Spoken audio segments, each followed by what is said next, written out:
Good morning, everyone. I am Dr. Astut Kuraria. I am a postdoctoral fellow here in Center for Addiction Medicine, NIMHANS, and I welcome you all to the second day of this 3 days event, which is a collaborative workshop between NIMHANS, IIT Kharagpur, and LGBRIMH Tezpur.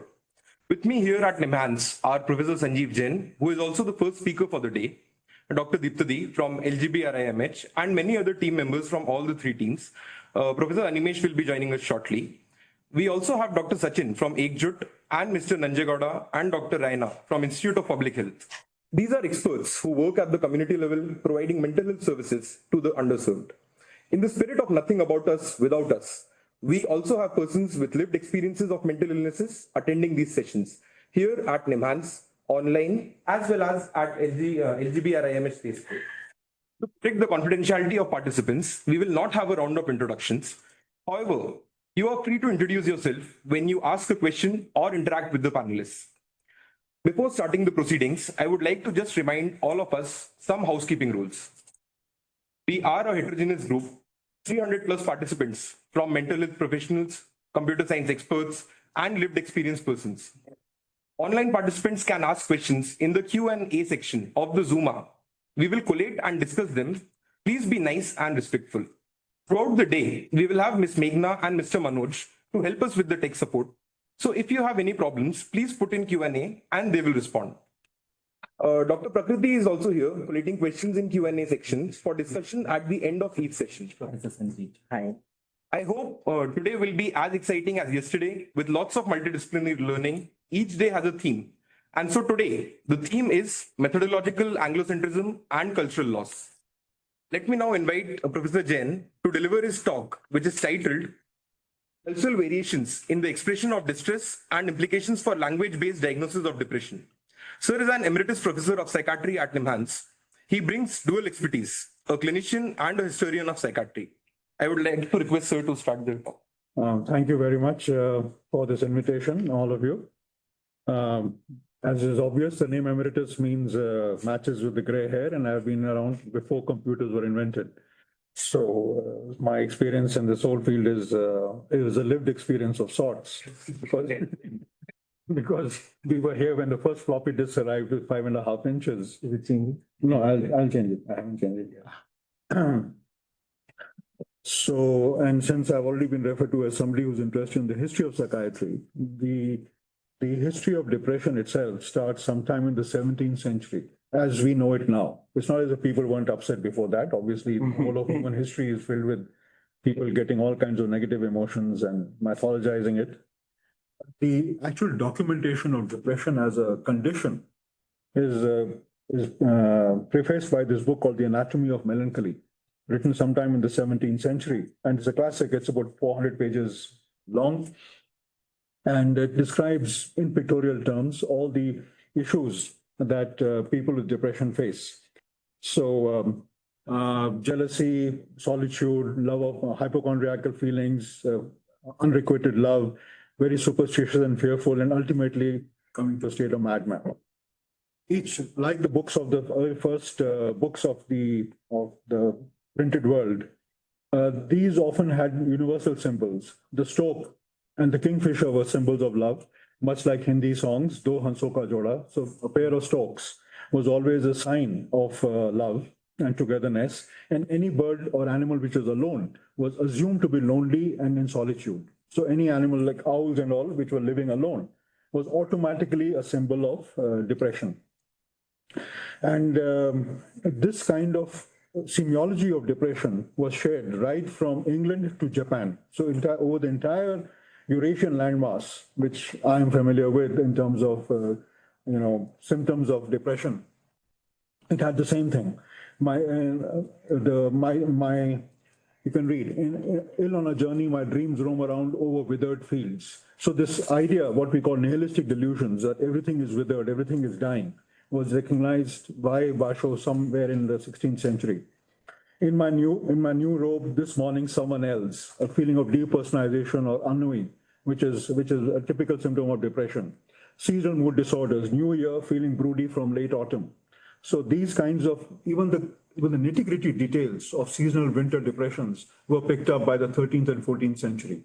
Of course, this In between was the Persian kingdoms, Persian culture, and all the famous ghazals of Urdu, Hindi poetry, and which are derived in turn from Persian poetry. "Eh dil mujhe aisi jagah le chal jahan koi na ho," is a love for solitude, which is very commonly experienced. This would lead me to very amusing interactions with students sometimes, because one of the common complaints at NIMHANS is wandering tendency, not a tendency to wander, but a wandering tendency. And this was assumed to be a sign of psychosis. And this lady, who was otherwise well preserved, she would go around, wander off into the forest. She lived from near Chamarajanagar forests. And on inquiry, only after inquiry, she said she wandered into the forest because she wanted to commit suicide. She knew there were tigers there. And she wanted to go to she didn't want to really have the sin of committing suicide on her family, because the stigma is so great. So she was walking to the forest hoping that she would get killed. And it was actually a depressive ideation, which is the classical form, which is being represented in the ghazal. So the context and the meaningfulness that the person gives to that depression is often very, very important. And of course, in the current phase of industrial progress, you also had "Seene mein jalan aankhon mein tufan sa kyun hai," which is in a way the modern version of these feelings of melancholy. To highlight the point further, these are the classical motoric representations of various affective states. These are Japanese no masks. So these are Buddhist deity, the wisdom king. This is a Fudo mask of horror, which is it's a classical form of mask, but the mask which is being used for a play to represent the bombing of Hiroshima and Nagasaki. So that is a horror that is being replaced. The middle one is a comedy mask of a monkey's wedding. Then there's a mother mask of Zoana, which is again the placid, loving, Mona Lisa-like ambiguous expression, which is almost universal, that of motherhood. And the last one is of jealousy. And you can see the two horns on the head, which is kind of a representative mark of jealousy across many, many cultures.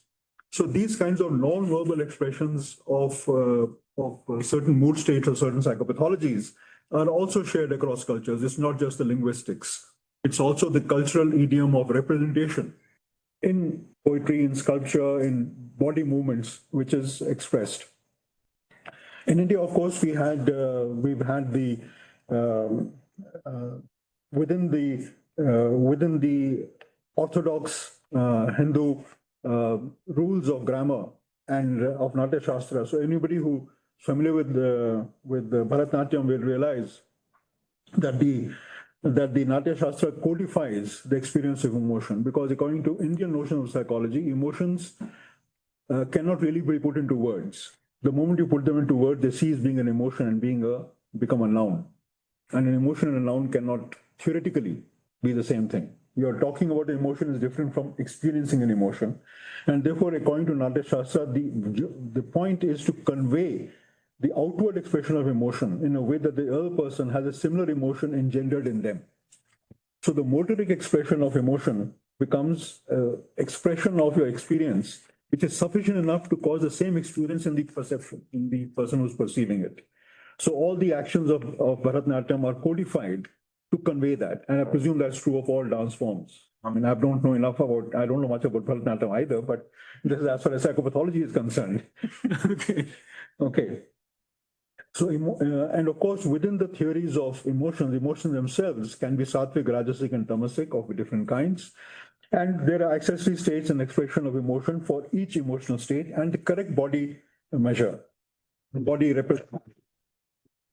So each emotion has a semiotic equivalent, not just in words, but also in action, as this classical portrayal of Bharatanatyam is. So hasya, ridicule, karuna of pity, raudra of anger, viram of valor, bhivatsam of disgust, srirangam of amor, of love, and bhaya of fear, and adbhutam of wonder. And there's only one. And these are often on a bipolar continuum, so that they occur along a quantitative range, except for the one of tranquility, which does not have a quantitative range. The only reason why I went into this, because we were trying to codify the motoric behavior of people with bipolar disorder. Because we usually codify in terms of affect or cognition, but if you can also quantify the motoric behavior and the gestures that they use, would we have a better understanding of mood disorders. And since this was the Natya Shastra was the only one which codified mood into 8 bipolar continuums, we thought this would be a useful way. Of course, we didn't go very far because you can't codify it, and none of our residents know enough of Bharatanatyam. And it's impossible to convert Bharatanatyam into a rating scale. So we have inherent problems with that field. But it's still a worthwhile thing to understand that the body movement or the expression of emotion has a gestural and a body position aspect, which is very poorly captured by the lexical content. So that's the point. So the understanding the lexicon of depression is very different from understanding the notion of depression. There is a gap in our understanding if we're using only language models for that. The reason why this becomes important, because as you can realize, we were talking about the 16th century and Natya Shastra. Natya Shastra is around 300 BC to 800 AD. And Anatomy of Melancholy is around 1500. What happens there is Newton. And Newton changes the whole world, as we know. All the current words of depression that we use are basically derived from Newtonian mechanics. That is, they do not reflect an emotional state as such. They are grounded in a particular view of the world, which is governed by Newtonian physics. For example, emotion is anything that causes emotion in the person and moves them from a state of inertia or rest. Obviously, all of us would like to be lazy on a Saturday morning, but we are here. So emotion obviously derives, anything that gives rise, which makes a person move, or so-called motivational aspects, is an emotion. It can be whatever it is, but the notion of emotion is simply a force, like Newtonian force. Stress, the notion of stress are derived from notion of elasticity and Hooke's law. So de-stress and distress become linked. Pressure obeys Boyd's law. So high pressure, low pressure, too much pressure, all these things, and depressure rise becomes linked to the word called depression. So somehow giving vent to your emotions or ventilation or talking about things is supposed to release the pressure on your mind and improve depression. This idea that depression is something which is inbuilt in a psychic energy based upon, metaphorically similar to Newtonian notions of force and gravity and motion, have now become embedded in the English language over the last 400 years. And everything that we use for depression derived from the English language is inherently based on this beginnings of the scientific revolution, of so-called scientific revolution.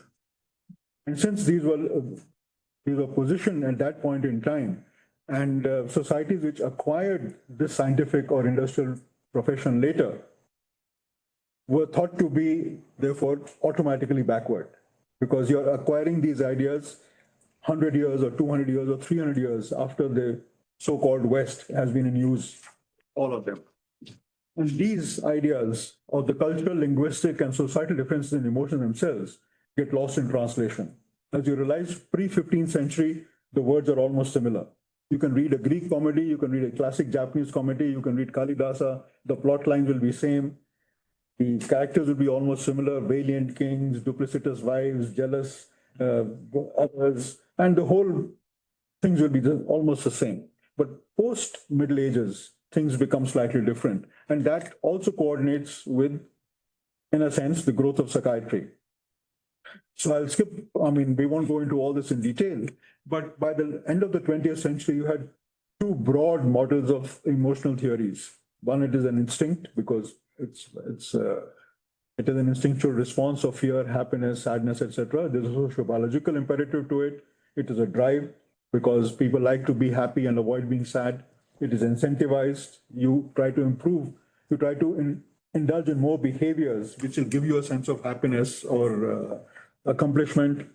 There's a Maslow's need-based hierarchies that basic things of life, including food, sex, water, also give you happiness. So and then of course there are hierarchies to it.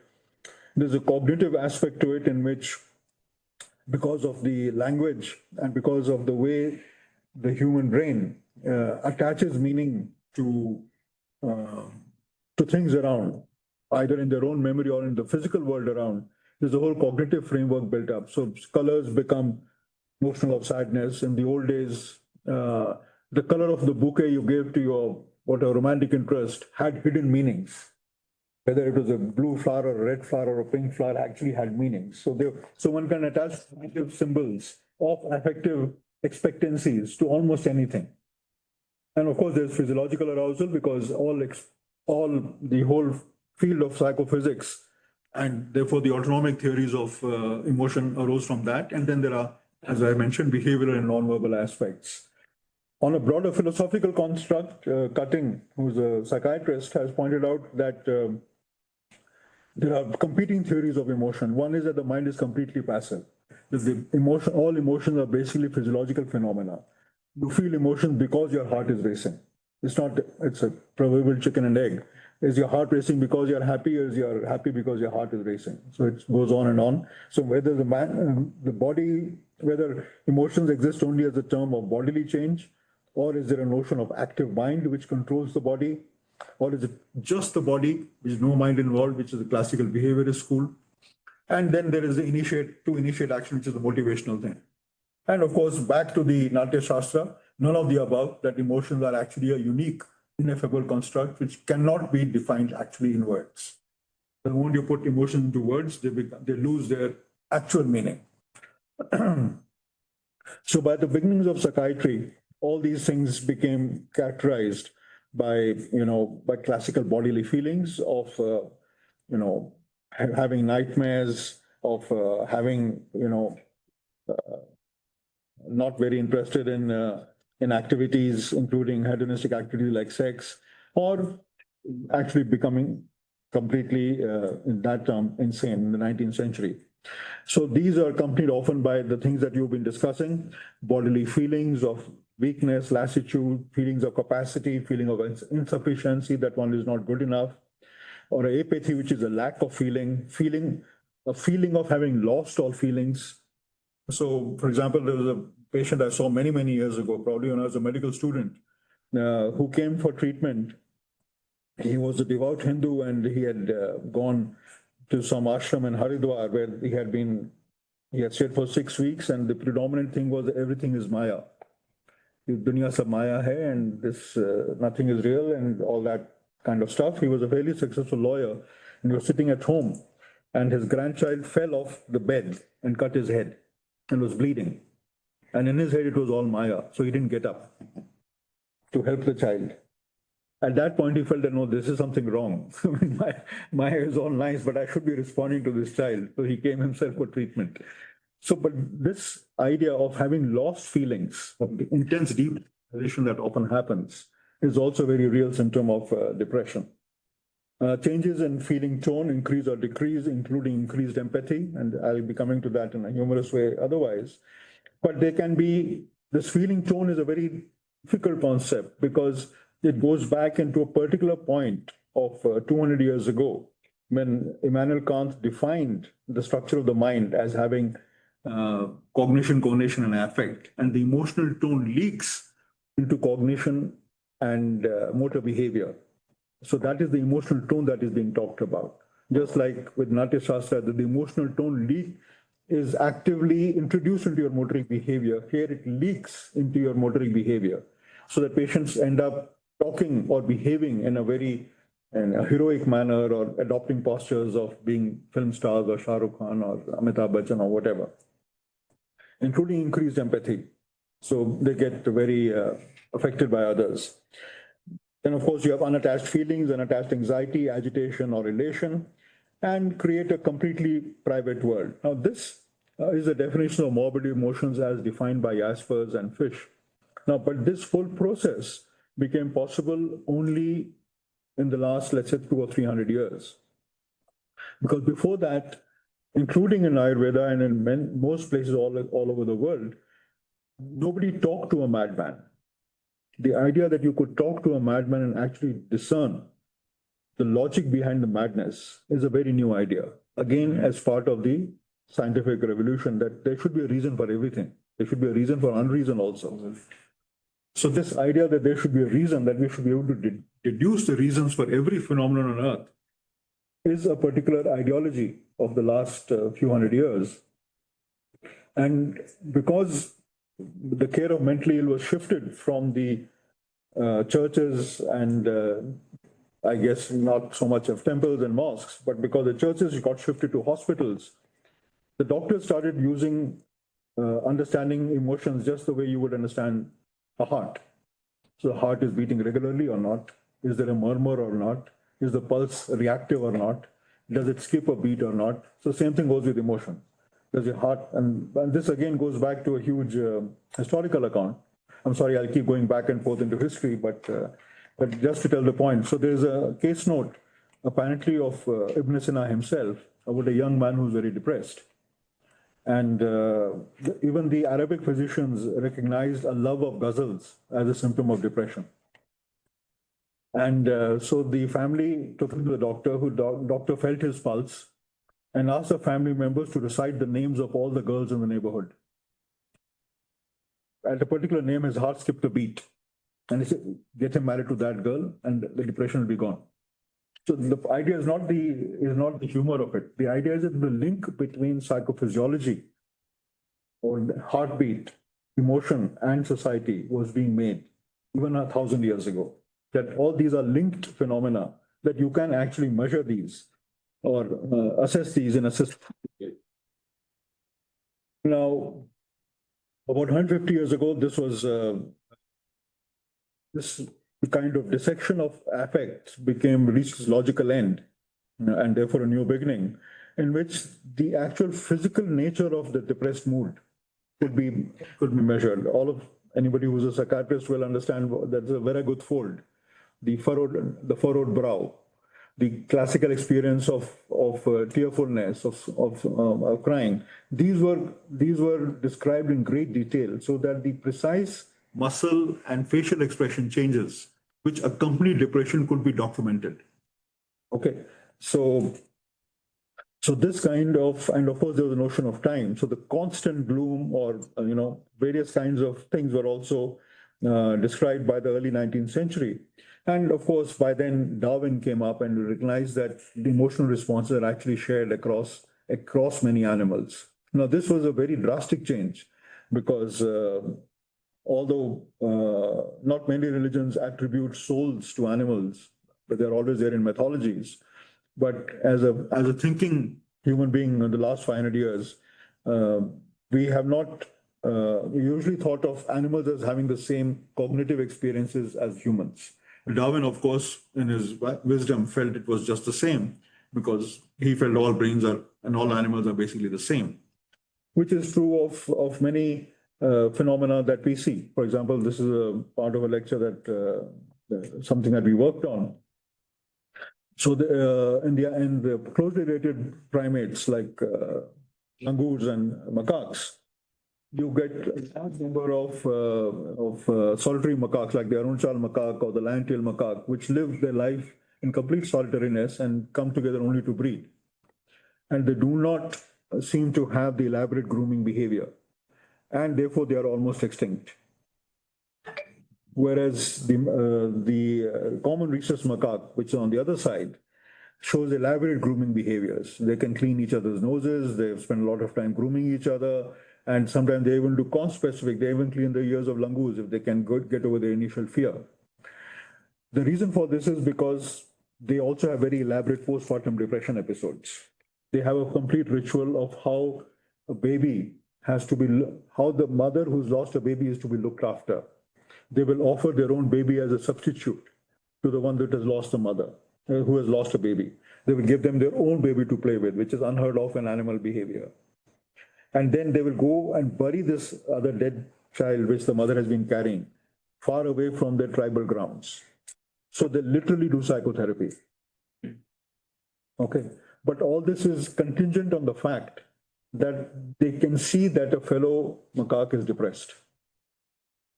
And because of that awareness that the fellow macaque is depressed and the pro-social behavior that the others emit, the social bonding of the common macaque is very high. And they are the most popular primates in India after Homo sapiens. So they are not restricted at all. They have marked evolutionary success. They can breed almost anywhere. They can become confluent with human being can also train them. So there is a lot of shared emotional experience, basically geared around depression. So depression may actually have a survival value because as we discussed, the motivational value of depression is very high. Anybody who gets rid of your depression, your bond with that person is immensely strengthened. Whether it's your mother, whether it's your spouse, whether it's your friend, recovery from depression is a very important resource for social bonding. And that social bonding lies at the root of a species success of human beings as primates. So depression may actually be, in that sense, positively selected for as compared to Arunachal macaques and the lion-tailed macaques, which because they live solitary, have nobody to really lend them a shoulder to weep on. They're completely solitary. So for them, depression has no meaning. Again, as purely aside, we looked at some depression-related genes, and they're completely absent in these macaques and the lion-tailed and Arunachal macaque, and they're as frequent in the bonnet macaques as they are in humans. So there's also genetic similarity between the two species. In any case, as you can see on top, the facial expressions of humans, whether they are humans or a monkey or a mask of a monkey, are somewhat similar, suggesting that emotions are actually hardwired. To go into a bit further, so this is not very much, this is only to link it to neurobiology. For the last 100 years, people have been assuming that stimulus gives rise to behavior, which gives rise to arousal, which then gives rise to feeling. That's the classical James Lang theory. Cannon-Barth theory is the stimulus gets filtered through a thalamus, which causes simultaneously a feeling state and an arousal. So is it a sequential thing or is it a simultaneous thing? And Schachter-Singer, which gives you a stimulus, then arousal, and then cognition. And arousal in this context is understood in terms of brain biology, neuromuscular tone, autonomic function, and immune function, because all of them can be part of the arousal response. So what is it that we are talking about depression? Are we talking only about linguistic behavior, or also are we talking about all these other physiological measures, which theoretically can also be measured in real time and can be incorporated into your definitions of depression through either wearable devices or whatever else you may want to do. But all these processes are amenable to integration into a logical hierarchy. The other extreme are the behaviorist models, which do not think of language at all. They think only in terms of reinforcement drives and completely and because they are dependent on a certain way of perceiving language, they can be used in a kind of qualitatively free manner. The reason I bring this up is because these methods were used, for example, in Guantanamo Bay and widely by the American psychologists and machine learning specialists to devise better methods of torture, because you can then make out whether the person actually feeling depressed or anxious in response to a question. So these models of language processing were used by people like Seligman and others to derive these models of causing depression or causing fear. So that was an important aspect of their so-called interrogation. Now, they got suspended from the APA because of that, but that's a separate issue. Good thing. Well, you don't know. It just means the work goes underground. Yeah. So all these references are there, and how these are, how operational psychology can sometimes be, including things like analyzing this is the old issue of the Americans have a lie detector tests. No, whether you can expand the notion of lie detector to depression detector, anxiety detector, fear detector, but the idea of lie detector test has a kind of heuristic simplicity which many people like to achieve, especially in terms of negative emotions. Because people are not always interested in treating negative emotions, they're also interested in causing negative emotions. On the other hand, coming especially to this, to the topic at hand, over the last 200 years, there's been a kind of so there is a idea that because the West, what we call the West, is actually a minority culture, they constitute less than 10% of the world. By not even 10, I think 5 to 6% of the world. Okay, they have some languages, seem to have Swiss banks, but other than that, there's no reason for them to be a dominant culture by current democratic norms. We are more. And they're not even West. They're not even West. And the world is round in any case. So that's irrelevant. But the idea being that all these things of guilt, fatigue, energy, stress, and depression, like I mentioned earlier, have unique histories and meanings embedded within. For example, the word guilt arises from if you did something wrong in Holland, you were probably supposed to pay a fine of a guild, 1 guilder. From 1 guilder, you get a notion of guilt. It's actually an operational world of a particular country in West of Europe, which has now given rise to the universal concept of guilt. When it starts, it is just a fine that you have to pay, like crossing a red line or being caught, whatever, doing indiscreet things on the street. You pay a fine of a guilder. Same thing also fatigue, which occurs only when industrial labor starts coming up, when you can actually get tired of working on the same job for hours and hours. So these ideas of energy, stress, depression, fatigue, guilt are linked to a particular notion of society. And therefore, they have a unique placement in Western modes of thinking, in Western society. Whether other societies would have this or have the same historical continuity, we don't know. But the fact of the matter is that all of us, all other societies, strive to become Westernized. And therefore, the whole process of industrialization, industrial blah, blah, blah, will keep occurring in these countries. And these notions will get transmitted.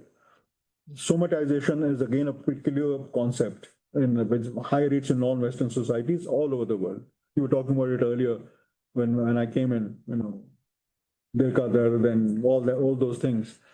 And these have been associated with a kind of location of emotions in bodily, instead of the psychological space, in the bodily space. Now, whether that is just a different way of doing it, is it a primitive way of doing it? Most theorists in the 60s and 70s would assume that somatization is a primitive response driven by Freudian ideas. But that is not actually true.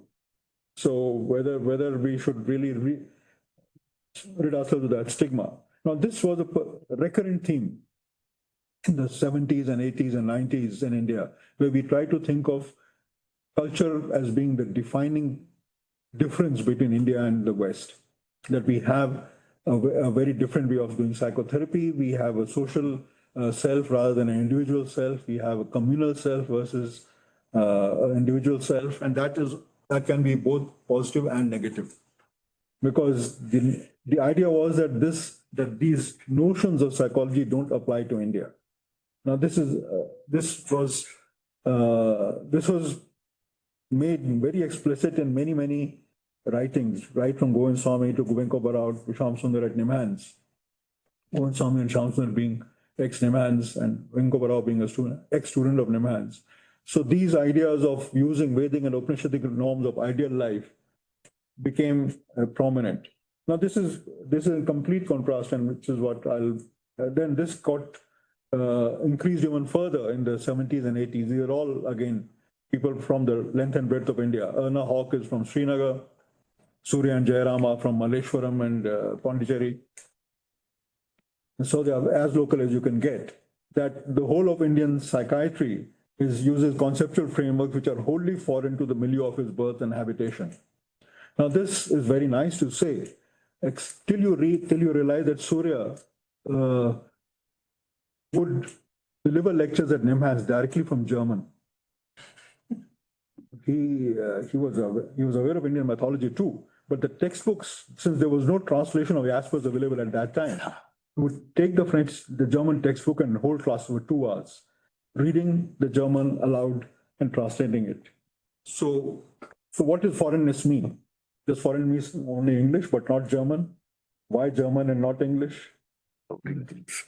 So this whole idea, of course, he was very. He left NIMHANS because he felt NIMHANS was getting too westernized. We were getting too involved with X-rays and EEG, so he resigned and left. But the fact is that he felt it was alienated from its own roots, worsened by a partial training in Western psychotherapy. And this is very important to understand, not the Western, but the partial aspect. Because he felt that unless you actually got immersed in it well enough to read Jaspers in the original German, you were not well trained. Full stop. And since very few of us could read German, or not few of our teachers could read German, none of us now can. So therefore, you were always a copy of something. Mahel, of course, was a Sikh gentleman who was unconvinced about the universality of human nature, that even language should be matched. Whereas Erna Hawk, on the other hand, being a German working in Srinagar, felt all depression was the same. So you see this peculiar dichotomy that the Indians insist more on the differences. The Westerners think it is much the same in India as anywhere else in the world, which is a complete reversal. So in the last 10 or 20 years, of course, all these things have become much more common because, everybody listens to the same music, everybody listens to the same Bangla pop and Pakistan pop and Punjabi pop and English pop, and these ideas are much the same everywhere. So the actual experience of depression by now has become quite obvious that it is much the same. So we started doing this exercise that we're talking about in the I tried to share a list of the complete psychiatric MSc, the complete operative words. It is 6 pages long and in different languages. You can see immediately that for many of these ideas, all the linguistic concepts have come in. Bekar is an Urdu word. Kashat, interest nahi. Interest is obviously an English word which has crept into the Marathi. The reason Marathi 1 and 2 is there, because Marathi 1 is done by a linguist and Marathi 2 is done by a doctor. Mm-hmm. Okay, you can see that the Marathi 2 is more conversational, whereas Marathi 1 is slightly more academic. Academic, yes. Okay, so for every language, you have a different way in which the textbook or the linguist, theorist, or a linguist will translate the word and the way the street uses the word. And the psychiatrist has to be closer to the street rather than the grammatical or the lexical purity. So this issue of which lexicon to use also becomes a problem. Yes. Okay, because many Indian words will share roots. For example, Vishad will occur in Gujarati and Malayalam.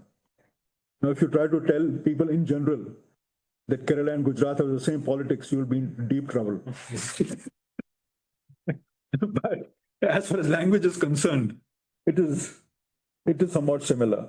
Aparadh bhav is the same in Marathi and then same in Assamese. So at either ends of India, you have the same word root, aprabhat. But I don't know how much of this is actually translated when people are talking to each other. Right, never. Yes. So Shadam is a regular. Shadam is a regular word, yeah. But aparadh bhav is something I would not conceive of as being a common word. So we kept doing this in cycles, and but then I was due to retire and I lost interest. But Chinta Puranta, for example, rumination is exactly. I don't know if the word the use has been. They're trying to literally translate the components of rumination. Mm-hmm. Rather than are they describing an actual state. Mm. They're just translating the English term into Marathi. Okay. Whereas the other one, tej says vichar, is the common use. Common use, yes. It's a common use, but that automatically assumes a certain knowledge of psychiatry because that is done by a psychiatrist. He is using it as he would ask it. Okay. So Pada Pade Voke Alochana in Telugu again is capturing the same aspect. Okay. And Chinta Asilam. So Chinta Purnata of Marathi again coincides with Malayalam. Chinta Purnata, Chinta Asilam. So many roots therefore have a kind of. So there is, whether we should rely on linguistic accuracy or the contextual fidelity remains something that to be decided. So this was in collaboration with Professor Jain Devi, who's run the linguistic survey of India.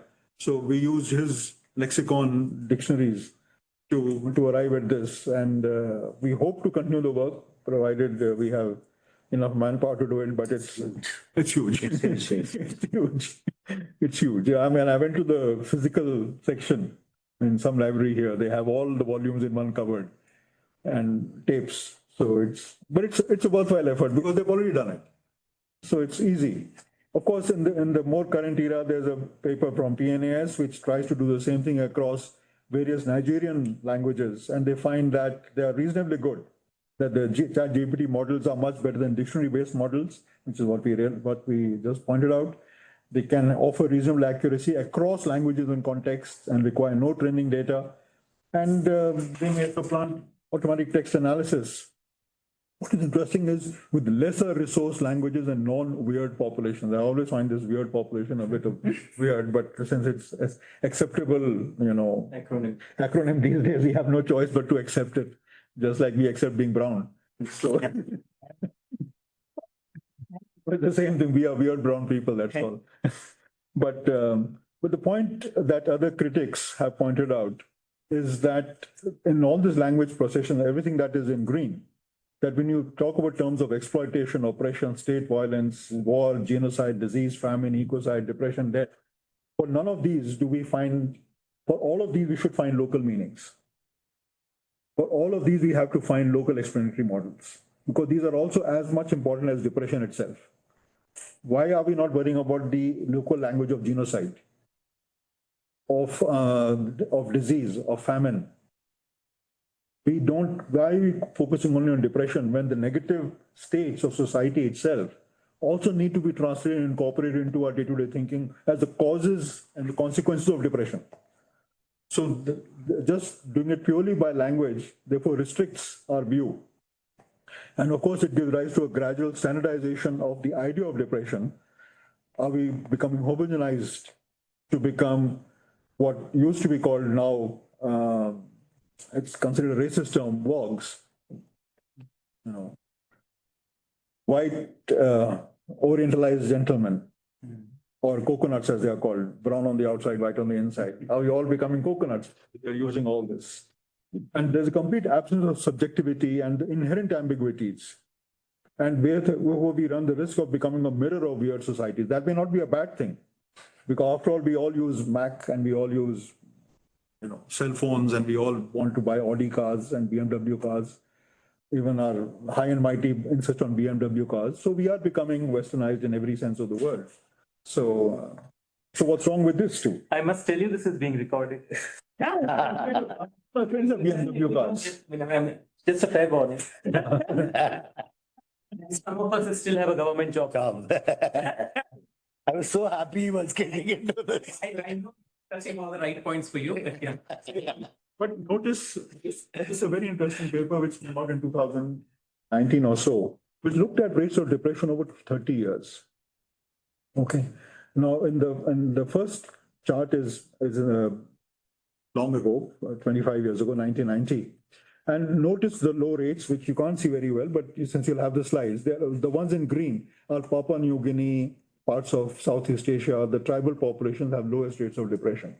Now, this is something which was preoccupied people about 100 years ago also, as to why are the rates of depression so low, for example, in the tribals in India? And why is it that Brahmins and upper castes have the highest rates of depression? This is something picked up by 1920. So this is, again, an idea of a simple mind having less of life's problem, and civilization itself causes depression. The next chart reflects a relative increase in depression. And you can notice that the changes are maximum in places of strife, Central Europe and Afghanistan and other parts here, whereas most of the others have remained relatively constant. And the annual percentage change has put almost all the countries, except for a few, like USA or parts of Western Europe, as being relatively constant depression rates. Now, whether this is actually true, we have no idea, because this is an analysis of epidemiological studies of at various levels. But on the whole, this current preoccupation that we seem to have a depression epidemic may not really be true, because it's just that the measurements or the assessments or the awareness was different at different times. But this is a review of very exhaustive studies, and therefore, the paper is free online, so you can download the actual data anytime. So it's a cumulative thing of the global burden of disease from the WHO. It's a cumulative analysis of all the studies which have gone into the GBD studies. And so it's a fairly interesting review.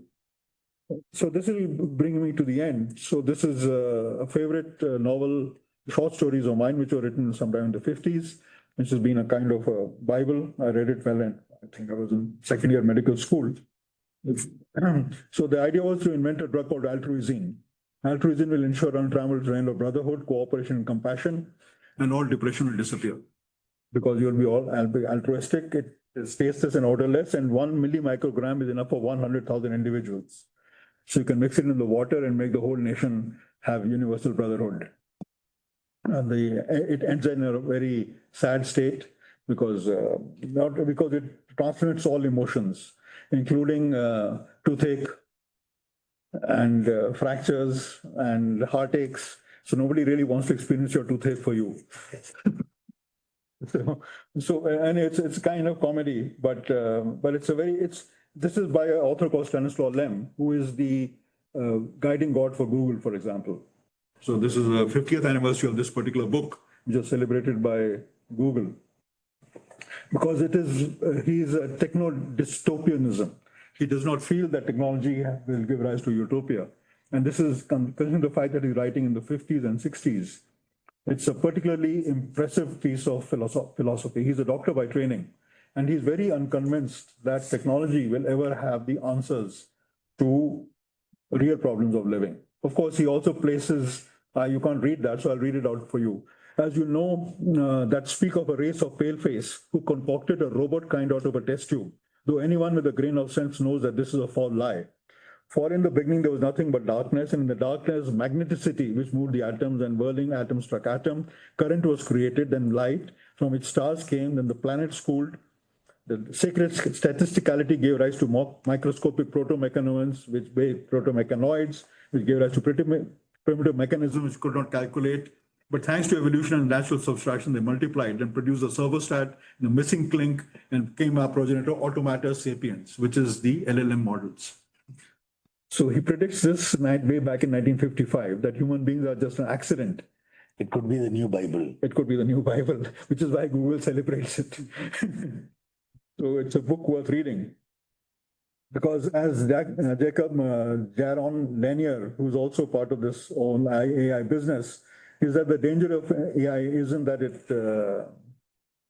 destroys us, it's that it drives you insane, which is a very different thing. Insanity, as we all know at NIMHANS, is a much more interesting thing than simply having a head injury. So all these ideas of technological salvation, transhumanism, singularity, and technological utopianism, according to Lanier himself, and this is, I think, an essay in Nature a couple of months ago, he pointed out very interestingly that the metaphysical ambitions of AI and language processing is because there's no measurement device for consciousness. Consciousness not as an anatomical feature of whether you're comatose or not, but the content of consciousness. How do you feel? How do you see colors? How do you feel happy? And which is true of most of psychiatry, because the making of a conscious creature, which is human beings or animals, is an undefined task. We really don't know how consciousness gets created. So we are able to model it in different ways. And so this is the same Stanislaw Lem concluding his essays on this. I don't think anything can behave as unintelligently as intelligence itself. So, and of course, you can read that. You can program a digital machine in such a way to be able to carry on a conversation as if it were an intelligent partner. The machine will employ, as the need arises, the pronoun I and all its grammatical inflections, but it is still be closer to 1 billion chattering parrots than anything else. It will mimic the behavior of man on a purely linguistic plane and nothing more. Now, this is the issue, that how far are we able to go beyond the purely linguistic plane into the more abstract planes of thought itself, and understand the relation between thought and language, thought and emotion, language and emotion. Can we build models to do the next step? Thank you very much. Thank you so much, sir, for that wide-ranging discussion. I think it sets the tone beautifully for the rest of the day, where we will be discussing about the cultural aspects of generative AI applications in psychiatry. I'll request Dr. Prakriti if there are any questions. Actually, there aren't any. There aren't. In the house, are there any questions? Yes. For? Yeah, please. I have not just one. Quite a few. Oh, you finished. There aren't any online. There aren't any. So, Oh, there aren't any. yeah. I don't think anybody logged on. Because I didn't see on. No, there are. 40. Okay, I'll start with, since you've been doing stories, I'll start with a small story. I had a professor called Richard Duffy, so he would keep saying that, this whole anthropology business, we should take a Madiga from, Karnataka or Andhra, put him in Manhattan and ask him to do a anthropological study on Manhattan. So having said that, I have 3, 4. Professor Jadhav is a graduate from NIMHANS. He's been doing anthropology in London for a long time. Okay. Follow the, students used to follow the, whatever, the tendencies of the British in terms of, he said that anthropology should actually be studying that. Yeah. So, now quickly, 3, 4 things. One, this whole thing about, right at the beginning of we were talking about Rasa, dance, Bharatanatyam. I'm not an expert on dance either. But since I'm somebody who, He is, I think. Yes. and since I mean, I can ask this question once again. So, but since I'm somebody who follows language more than anything else, and especially philosophers like Derrida and others, have been sort of talking about everything being language. Okay, so Rasa also becomes language. So I don't know how much you can say Rasa is not language. I can answer in 2 ways. One is confusing myself. Number one is that you confuse language as something that we emit, whereas language is actually Vocal, yeah. vocal, whereas language is actually also the language of the atomic structure that also follows rules. So anything that just communicates and obeys a set of rules is technically a language. Code. So whether it's a DNA code or whether it's. Yeah, but human language also has power, even if it's, Yes. I mean, so all. even if it's dance. Yeah. So now. Yeah, I think that will. So same thing as a language of dance. Language has sculpture has a language. Language, yeah. Dance has a language. So obviously there are languages which don't follow the strict Chomskyan, Yeah. parameters and linguistic theory, but they're still languages. The other thing I wanted to, couple of other questions. We were talking about the South Asian society and people who have been putting forward the insular theories, and you were essentially talking about you once seeing more Brahmins having 1920s. Yeah, but the problem there also, the way I see it, is that the lower the caste, the lesser the access or lesser people are looking at. Let me put this in context. This is Census of India records. Yeah, okay. This is not psychiatric records. Records, okay. This is Census of India records. And ultimately the British decided that these were being manipulated to note a particular hierarchy. Okay. So they went down from South Indian Brahmins to North Indian Brahmins, for example. So there were these differences, and then by 1941, they did away with all this entirely because they thought it was too erroneous. But that did not stop. So Professor Nandi did a very elaborate study of of depressive symptoms in the Santhal and the Bhil regions of That's what I want. India. Yeah. Reported this as being a definite finding. But the explanations that he gave were like the 1850s. One British psychiatrist who said that Indians have low rates of insanity because they lead primitive lives was so soundly criticized that he was almost expelled from society, from academic society. All the other psychiatrists felt it was exactly the same, including depression. Okay, but this idea of that one eccentric person who happened to be a Sanskrit philosopher, he suggested that Indians have low rates of depression because they are actually primitive and their minds get upset by the sudden occurrence of teaching. Very Orientalist, actually. Not Orientalist. It's just that as a doctor, he found that the highest rate of madness occurs when this was writing in Bengal, when they gave the Madhyamik exam.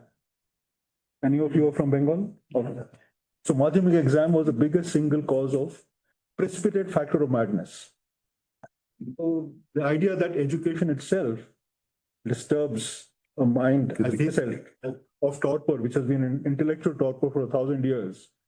Now you're suddenly facing very difficult kinds of choices and rules of language. That was his idea. But that was so soundly criticized by the psychological medicine and the Journal of Mental Science editorials. They said this is completely stupid. Here we are spending so much time trying to understand their medical textbooks and trying to understand their engineering and their plan, water management skills, and you're calling them primitive and you must be stupid. And he never wrote another book after that. Because one of my concerns has also been lack of access for lower caste too. That nobody has actually studied. Like there was a paper at NIMHANS on looking at caste and admission for in the mental hospital of Mysore State, 1953. So this is almost whatever, 53 years long time ago. Yeah, long time ago. There also they noticed it. So this has been a problem right from there. And my last question, and we were talking about essentially the love of ghazals, and I think, I mean, given that I think most of your visionaries and poets and prophets, religions, all of that would fall within various stages of. Yeah, we could stretch the boundaries of madness to include everyone. No, Foucault used to talk about limit experience. So anybody who crosses. That's a very fundamental point. See, because all of us have heartbeats. Only few of us get heart attacks. But we understand the biology of the heartbeat from understanding the biology of the heart attack. Now, therefore, depression and mental illness should be viewed in the same spectrum. Just because you have a few people with disease, do they offer you a window to understand how the vast majority's minds work? Now, given the classical notion of modern medicine, it should be doable. With the forces of reason, rationality, whatever that we do in the last 200 years of technology and science, there should be a natural continuum. If, however, you start bringing in metaphysical explanations for the depression, then all this edifice fails. Now, the issue is that in our contemporary Indian society, how much are we going to rely on which component of it to explain depression in our culture? You can take it as a given that a large part of the population, even in their day-to-day lives, can have parallel processing. I still remember, I hope there's nobody from the ISC, National Science, but there was a famous professor. If you go to the ISC, there's a circle and there's a temple there. Yeah. So this person, while driving a scooter, had raised both his hands to fallen down. There's a gap between your knowledge of tangential B square RG theta and your actual practice. So sometimes there can be perfectly parallel operations. I mean, people like C.V. Raman or Ramanujam. Yeah, true. Can have completely parallel existence where they are intensely non-rationalistic, but Intensely rational as well. intensely rational.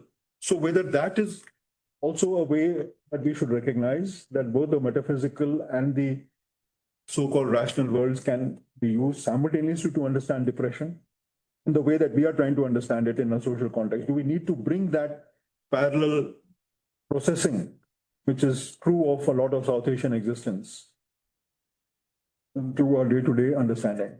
Thanks. But I was wondering in your work, so I'm talking about bilingual patterns. Yeah. So within India, I speak, let's say, an Indo-Aryan now. How would that be different? Have you had this? We have many patients. I was sharing how language in India is a very so again there'll be a story to it. So the Wellcome Library had an exhibition some years ago called "This Way Madness Lies." An exhibition on the records of the asylums of England. So there was this big poster which had a theater. It had a proscenium and the stage, enters left, enters right, who sits where, and it was all marked. And they had written a gibberish writing of a manic patient because he had written a whole play and he had in his mind performed it. This is the way it is to be performed. He was actually in the mental hospital in Carmarthen in Scotland. I recognized that as being Bailey, Urdu or Persian. So I asked the hospital to send me, this was 1810. Being England, they cheerfully sent me the records. 1810. And turns out that this chap had passed his Persian exam in the first attempt and was very happy about it. And he had a superior attitude whenever he became manic to speak in Persian to his fellow soldiers. So speaking Persian in England was a sign of mania. Just like speaking English by our patients now is a sign of mania. So bilingualism has its own, so which, so the symptoms get modified in different languages in the way they're expressed. So you'll find so I once had a patient who was deaf and had pressured speech. And believe you me, the fluidity and the grace of somebody using sign language pressure of speech is better than any Bharatanatyam dancer. Because the hands were literally moving with a fluid grace, which was unimaginable. Then you understand what pressure, ideomotor pressure is, because they had ideo and motor pressure in their hands. So the point is that patients are able to go beyond, not go beyond, they're able to use whatever linguistic capacities they have to manifest the basic pathology that is going on in their heads. I don't think language makes that much of a difference. Again, to go back to the MD thesis that was done about 6 years ago, most of our patients, for example, those who are hallucinating, hear voices in multiple languages, which is very unusual compared to the West, where an Englishman will never hear voices in French, and the French won't hear voices in English. Glossolalia. Oh, these people are actually know multiple languages. There's nobody in India who doesn't know multiple languages. True. Every Indian knows at least 2 languages. At least 2 languages. So much of it is a problem of translation. no patient is telling you I'm hearing No, I'm voices. not thinking that. I'm actually responding to that thing that you showed from Devi's, where Marathi 1, Marathi 2 are very different. And the reason why I'm saying this is our experiences in trying to translate diagnostic instruments. For example, the fly being the latest thing. And every time you send it to a person for translation, it comes back in gobbledygook as far as the street is concerned. Yes. So you have to then go through that process. But even having done that, you suddenly start seeing patterns emerging where some people are responding to the more academic versions in a different way. For example, if you take the fly in Bengali and you give it in Bengal or Assam, your rates of depression or anxiety are very high. Suddenly you get 18%. And you take the Telugu version to Hyderabad, you get very, very low things. And it's not just an artifact of people doing interviews badly, because iteration after iteration, whether it was the previous instrument or this. Perhaps we are missing something, but No, but I have a even more sinister question. That is that a lot of us learned our psychiatry where we were able to bring in these ideomotor principles into our understanding of. Whereas the understanding of psychiatry today, the way it is taught, has become more algorithmic. You're trying to fit people into 6 out of 9 criteria. And therefore you are so dependent on the way that is enunciated or it is put, that it becomes a more linear process than it was for an older physician. Ditto for other parts of medicine. no, you see that is a very fundamental problem. That's what I meant by partially trained. And therefore translation Yes, is critical, because you're never ever going to get the perfect translation. agreed entirely. But Because you're always taking something and you're converting it into something else, as opposed to creating it from the particular itself, from the idea itself. But then, see, this will be a chicken and egg, because now either you accept that whatever philosophical premises psychopathology is based on, whatever general psychopathology is based on, whether those are universal or whether these are culture dependent. Now, if you think that the emotional state is just like a blood pressure reading, it is metaphorically similar. Metaphorically. Which is something he has a dedicated 1 hour session on, which has Anglocentrism caused us more harm than good. So that he's going to be discussing. No, that's No, I'm not talking about that. No, but That's a different Define it. the point is that no matter how algorithmic your current scales are, they're still being derived from a fundamental process The scales themselves have been, like we saw with the RDC, when the DSM-5 came, it was a series of Exactly. iterative thing between a particular viewpoint. More than that, Vikas, what I was trying to say is that